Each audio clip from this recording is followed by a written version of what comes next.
မီးမလောင်ခင်ရေးသားသူရောင်နီຫນွေဦးလက်တွေကိုကြိုးတုပ်ခန္ဓာကိုယ်ကိုရိုက်ချိုးမီးပုံစီဆွဲခေါ်သွားကြတယ်နာကျင်မှုကနာလုံးလို့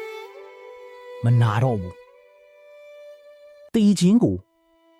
မကြောက်တော့ဘူးအမေအတန်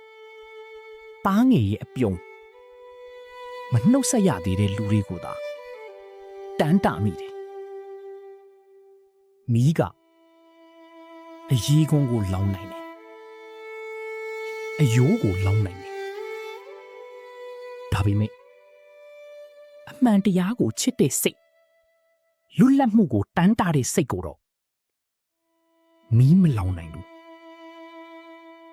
နောက်ဆုံးထွက်တတ်မှာအမေလူခေါ်မိတယ်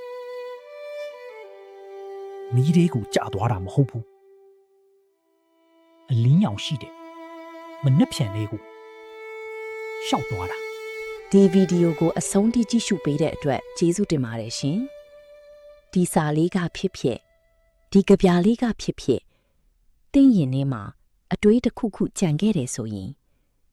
ရောင်နီຫນွေဦး page ကို like နဲ့ follow လုပ်ထားပေးပါနော် podcast များအတန်းစာအုပ်များနဲ့အခြားစိတ်ဝင်စားဖွယ်အကြောင်းအရာများကိုနားဆင်လိုပါက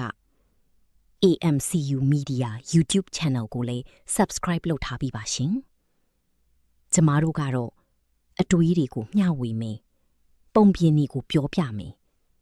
မျှော်လင့်ခြင်းရဲ့အလင်းကိုဆက်လက်တည်ဆောင်သွားပါမယ်အတူရှိပေးတဲ့အတွက်ကျေးဇူးတင်ပါတယ်ရှင်ဂရုစိုက်ကြပါနောက်တစ်ခေါက်ပြန်ဆောင်ကြမယ်နော်